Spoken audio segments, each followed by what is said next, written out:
Hey, this is J.D. Frost. Welcome to the Daily Ledger Podcast, our third and final episode with the Lynn Gibson.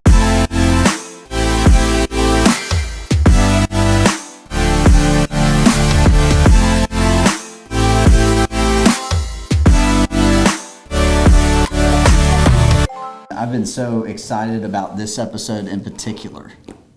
The reason why is because I get to go to lunch or breakfast with Lynn just about every Friday, right? And almost every single time that I sit down and talk with Lynn, he has some kind of advice for me. I talk to him about all kind of different aspects of our business. He helps us with traction in our business as well, and just has helped me tremendously in my life. And so I wanted to capture as much as possible on this podcast of the wisdom from Lynn. And I'm serious too. Like it really means a lot to me when you take the time to like even invest in my life and everything. And I know that there's a number of business owners out there, a number of entrepreneurs, a number of people too, that like sometimes we lose sight of the whole reason as to why we are doing what we're doing.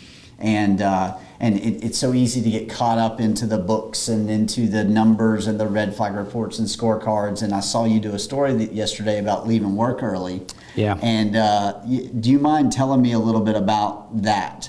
Because you were talking about how you used to not want to leave early. You had to get this done and that done, but to that day in particular, you're looking forward to going. Well, I just think, anyone that's combining raising a family with business, it can be challenging. If you have a spouse, you have kids, and all the obligations of being a leader in your family, that's so conflicting with over here trying to build a business. And yesterday I got a chance to leave early, went to a family function, and I was excited about going, and it just somehow reminded me of how many years I was not excited about having to leave early. In fact, in all honesty, I'd be driving home thinking, if I did not have a family, if I didn't have kids to raise, I could be so much better at business. And like a lot of entrepreneurs, I loved every minute of it, and I could have lived my whole life without being married, without having kids, because I love business 24/7. But someone told me in my early years that one day I'd have more time than I knew what to do with, and that business would not mean that much to me. And boy, did that ever come true. Today, now I love business. You and I have a great time, but if that's all I had in my life, I would be in trouble, because it doesn't even compare to the love and the joy I have from my family and my daughters. And so just a little encouragement that if you're in that situation, it will be worth it one day. Hang in there, go home. Because what I decided in business was that my goal was, you can't get it done in 6 or 8 hours. It's very difficult. It might take 12, and you can make that work. But the problem is it can't be 14 or 16. It's kind of like the water rising. You can handle it right here, but one more inch and you're dead. And it's gone. And there's something about 12 hours. So the commitment that I made was I use 6 to 6.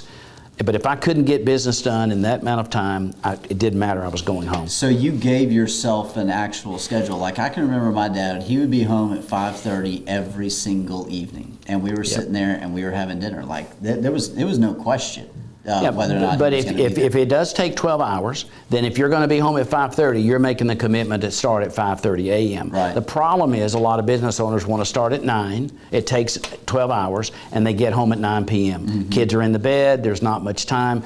You can do 6 to 6, the same 12 hours, and be fine. 9 to 9, you're toast with your family. Gotcha. So that's what worked for me. Now, everyone has to find their own ground. Yeah. I think the main thing for me is just trying to encourage people that it's difficult now, but don't give up. There'll be a time when your family means everything, in business, not so much. Hard to imagine in those early years, because business is so fun, so fulfilling. At least that's what was in my mind many times, that, boy, I'd just like to have business and that's it. Yeah. Glad I didn't make that decision. Right. No, and I love that story too. And if you're not following Lynn Gibson, it's at L Gibson 41 on Instagram. You need to follow him because he's giving out some really good nuggets. So let me tell you how I got that number 41. Oh, okay. So I committed entirely to business and my family. Didn't play a lot of golf, didn't do anything really in those early years. But when I was 41, I told my wife, the kids are about grown, I'm going to go do something fun. I'm going to get on a golf team, maybe a bowling league. I bumped into a guy the next day racing cars. And I bought a race car. Wow. And I was trying to determine the number on it, and my wife said, "That's just great. 41 years old, and this is what you decide to do." So there you go. That's where the 41 came That's where from. the 41 You came need to from. tell people that on Instagram. I may that's a bring good up some story. old race car pictures. That's but yeah. great. That's great. So another thing that Lynn Gibson has talked to me about before that I caught on to, and I've kind of gotten away from it a little bit, entrepreneur time system. Can you tell us a little bit about that time system? Absolutely. I mean, there's probably the one thing for an entrepreneur that's so difficult is this running back and forth among having to be in sales, having to watch over operations and accounting. And this running back and forth or running in a circle is so unproductive. But still, maybe you have to spend time in each of those areas. It'll help greatly if you can break it down into days. So it works something like this. Look at your calendar, go out in advance, a week, a month, maybe even a year, and pre-designate each day on your calendar as one of 3 days. It's either going to be a focus day, a buffer day, or a free day. Okay. So a focus day is where you're going to take that day and do nothing but what makes you money. A buffer day is a day in which you're cleaning up the mess from making money, right? And preparing to go back out for another focus day. To make an amount of money. And a free day, which we'll go into the details, is 24 hours where you cannot have a business thought, take a business email. So hard. It's like, or have anything to do with business, because what you'll find a free day is all about rejuvenation. but you have a free day though, like your buffer, you have 2 buffer days a week, 2 focus days a week, and how many free days? Hopefully 3. Hopefully 3? Yeah. So you're including the free day on the weekends, like Friday, Yes. Saturday, Sunday. But it's even 10 times more powerful to have a free day in the middle of the week. So what I started doing when he first talked to me about this, I started to have my free day on Wednesdays. Yeah. And now my free day has gone away during the winter, because during the summer, it's when I play golf. My free day is 8 to 12. I only made it a half day, but 8 to 12 on Wednesday mornings. Yeah. But I still look at the phone. Like the free day is the free day is harder than anything. But what a free day is about is rejuvenation. And what's going on is rarely is your body tired because you enjoy business. It's usually your mind is tired. And where rejuvenation comes from is getting it away from business, even though you have to work at it and it's difficult.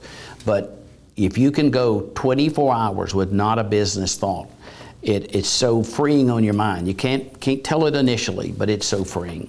So let's talk about, on this focus day, how do you have a focus day? The way you maintain a focus day is you put in a question for everyone you work with, including your family. And to maintain a focus day, you let any call come in. Take the call, take any interruption, but you do it with this question. You answer the phone. Before you ask me something, can this possibly not wait till tomorrow? And that's for your family? That's for everyone. Everybody. Oh, Yes. okay, gotcha. Or okay. your family would be, can this possibly not wait till tonight? Okay, gotcha. Yeah. Yes. And I would have my daughters often call me, Dad, I got to ask you about this. Wait, can this possibly not wait till tonight? Okay. You know. Now my wife would call and say, you're going to take this call anyway. But it's your best effort, JD. Your best effort. Exactly. So that's how you maintain a focus day. Ask everybody in the business, can this not possibly wait till tomorrow? Then tomorrow is the buffer day where you're cleaning up all that stuff that you put off.